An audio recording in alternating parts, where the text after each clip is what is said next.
That was too close!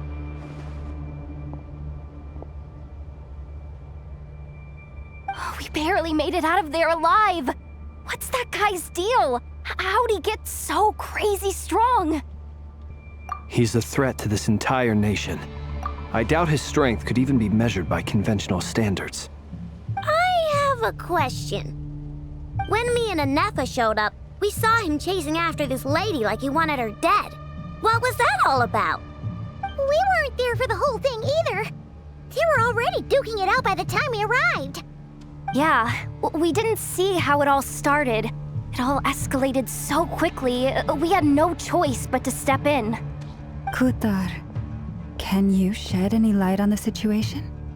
Kuthar. Cross-checking database. I see.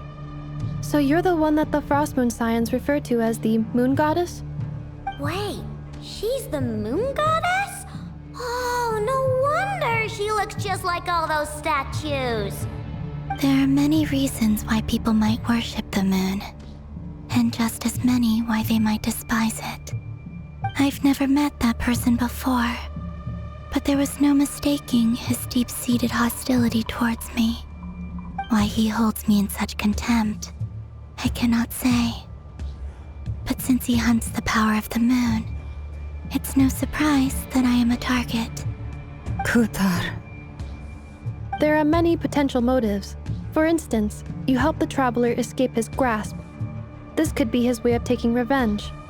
It is also possible that he covets the Kuvaki inside you and seeks to take it for his own. The list goes on.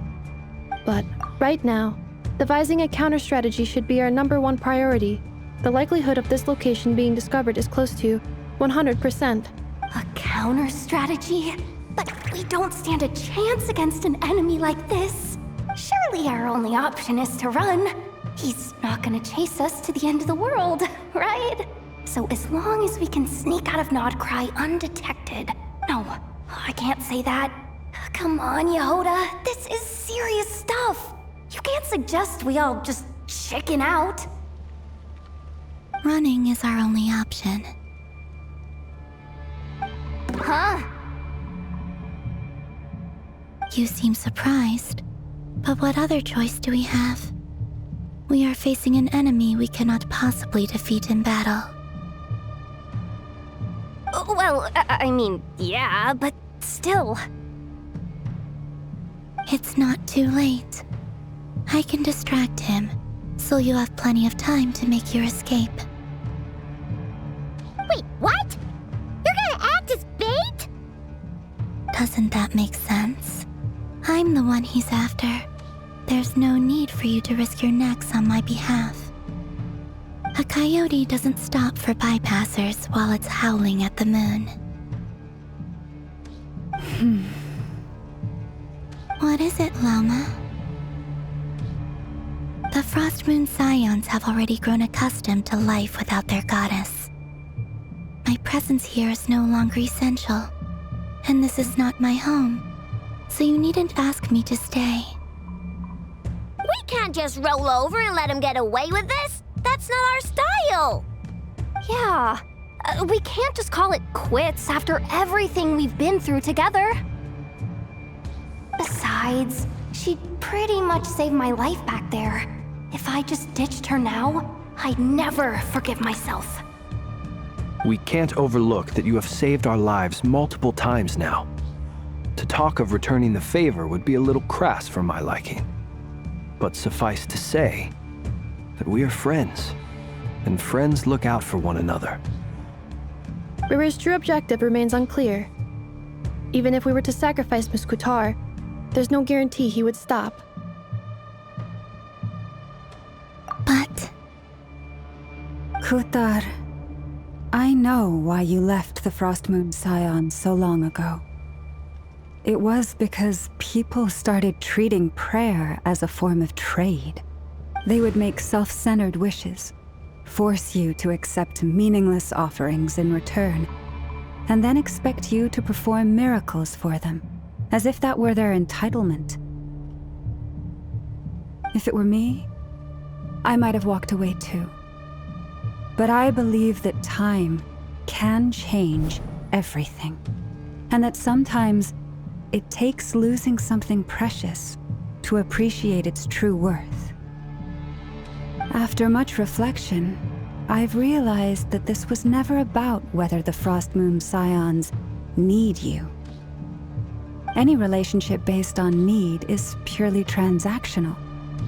What I truly hope is that you'll choose to stay, not out of obligation, but as part of our family. You were born here, and now you've returned. Who knows? Perhaps it was the moonlight that guided you home. Thank you, Lauma. But my power is on the wane. I'm afraid I will be of little use to you now. Very well then. I'll do as you say. Both times you saved us, we were transported across great distances in an instant. Is that one of your powers as the moon goddess? It is, but I find it very draining. I barely managed to pull it off just now, and it will be some time before I'm strong enough to do so again. Rejected by the world, my power is dwindling. Like a lake cut off from its source, slowly shrinking away. Now, it has almost run dry. What do you mean, rejected by the world? The 3 moons belonged to the ancient bygone era in which they came into being. From the moment I was born, the world itself has been steadily sapping away at my strength. The 3 moons are not one and the same. As the goddess of the Frost Moon, I cannot wield the powers of the other 2. Yet moonlight has a way of blending together. Each can reflect the other's glow. So when our fingers touched, I was able to restore my strength by drawing Kuvaki from the eternal moon's marrow. But this method of recovery is painfully slow. If only we could find the... It's the Wild Hunt! Even faster than we expected. We'll have to finish this conversation later. See how those wild hunt creatures are running away from us. They're likely just a scouting party, which means Rerir won't be far behind. Then what are we waiting for? Let's get the heck out of here!